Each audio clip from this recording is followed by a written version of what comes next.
Oh, now we turn right. Now we turn right. Well, we were gonna come pick you up. What was your question, sir? Okay, this is Wyoming summer people. Hey, what's going on? I want to take a few minutes and talk about the BFG KO2 tires, 235 75 15 on my Subaru Forester 2015, and how they've done in snow. So I have maybe 8,000, 9,000 miles on these tires. As we speak right now, they've been through their first rotation. So I rotated the full-size spare in here. I'll show you guys here in a minute. But here in Iowa, in the Midwest, we obviously get snow, and I went with these tires for, or not for snow per se, but keeping in mind that we do get snow here, and I'm not running snow tires anymore. I am running these guys 24/7 year round. So we got a fair amount of snow when we were up north in Minnesota this past weekend for a wedding, and we've had a little bit here, but not as much as that day up north there. So we got dumped on pretty good when we came out of this wedding, and it was pretty fun to drive in. I love driving in fresh snow, and kind of just wanted to report on how they did, what my experiences with them were in comparison to the Grabber AT2s that I ran in the past, the Ultimax Arctics, the Ultimax Arctic 12s, and a couple other, various sets of tires throughout the years on various vehicles. So anyway, enough talking. Let's get into it. So to be honest, I'm not really sure how much snow we got when we were driving around that day. In the video, at least I should say in the pictures, it doesn't look like that much, but when we came out, it was probably a good couple inches at least. So I think by the time we were kind of driving around, getting into the area where everybody else was, we were probably driving around in, I don't know, several inches of snow, maybe 5, I would guess, maybe at the most, maybe 6 in some areas. It just depends, One of the things with snow, obviously, is that there's different types. Some of it has been frozen, and some of it's packed, some of it's been plowed. You get stuff with salt on it, etc. I find that even with the best tires, even with like full-on dedicated snow tires, some of the really good snow tires out there, fresh snowfall on tarmac is some of the slipperiest snow, and probably the slipperiest snow, besides stuff that's frozen and has turned into ice, obviously, is the toughest to drive in. So even with really, really good tires, you can be slipping and sliding out there a little bit. The better tires obviously are going to help you out a bit, but the fresh snow always makes you feel like, dang, I wish these tires performed a bit better. That's been my experience, at least, over the how many years I've been running tires like this, and dedicated snow tires. But with that said, we did have fun. We got around just fine with the KO2s. They've got plenty of tread depth. They've got plenty of siping. These tires are again 235 75 15. See if I can find it. They are 3-peak snow rated, so they're an N+S, which is not a rating. It's just something a manufacturer can put on their tires. It just means they will perform in mud and snow. Again, that's not a rating. The 3-peak is what you're really looking for when you want tires that will perform in snow. So going back to my tire selection for this thing, I did look at the Wrangler Duratrax, Goodyear Wrangler Duratrax. They're an all-terrain, but they're more of a cross between like an all-terrain and a mud tire, if you ask me. A bit softer. They have a bit bigger or wider gaps between the tread blocks than the KO2s do, and they're a bit softer. So I've heard all around that the Wranglers perform a bit better in wet and snowy conditions.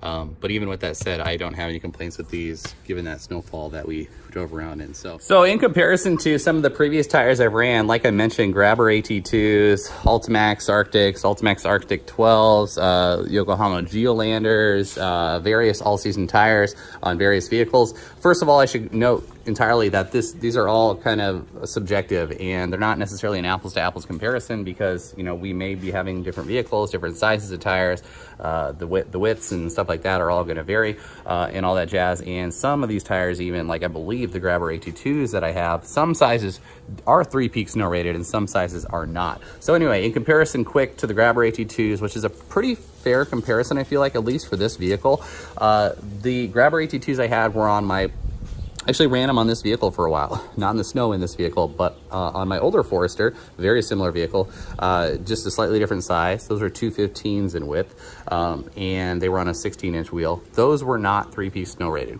So the little difference there, the ones I have now are wider, they're 235, but they are 3-peak snow rated. So hands down, I can say with 100% confidence, the KO2s that I have now, which again are 3-peak snow rated, in comparison to the Grabber AT2s I had, which were not 3-peak snow rated, the KO2s are hands down better from what I can recall in comparison to the other Grabber AT2s. Now the Grabber AT2s weren't horrible the first year. They were actually okay the first year.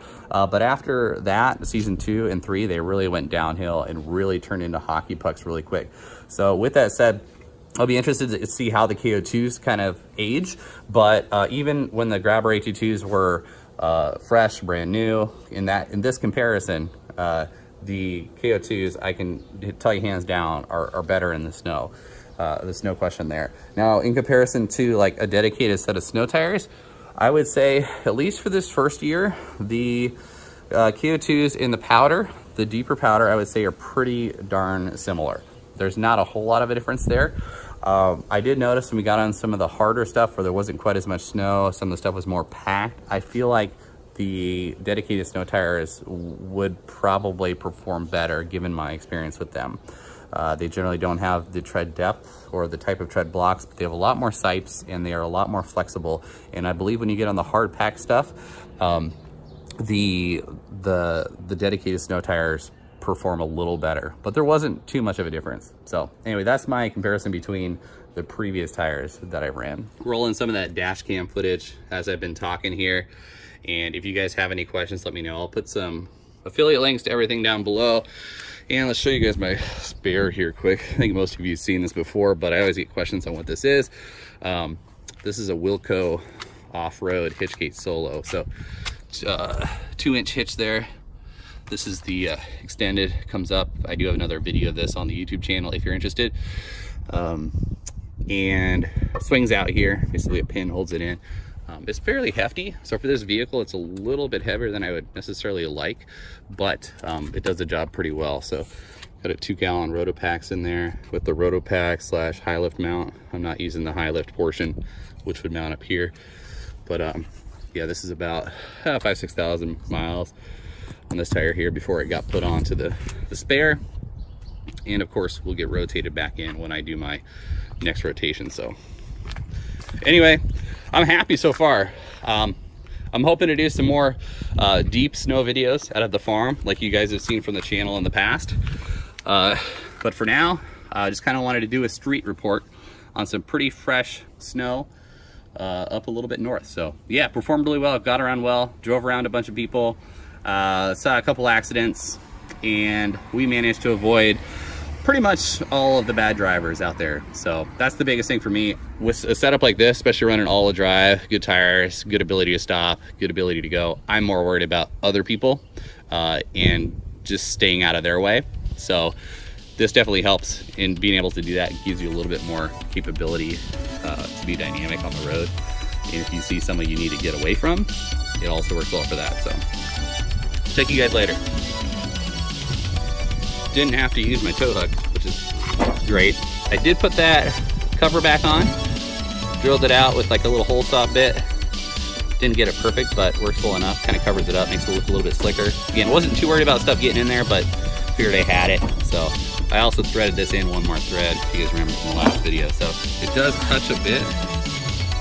Let's see, it's not there, but it will do that if you wanted it to. But I don't hear it rattle on the road, so I'm happy. I like that there's more thread in the mount. So that is a key scope. All linked up. I think I got that in. All right, see you guys later.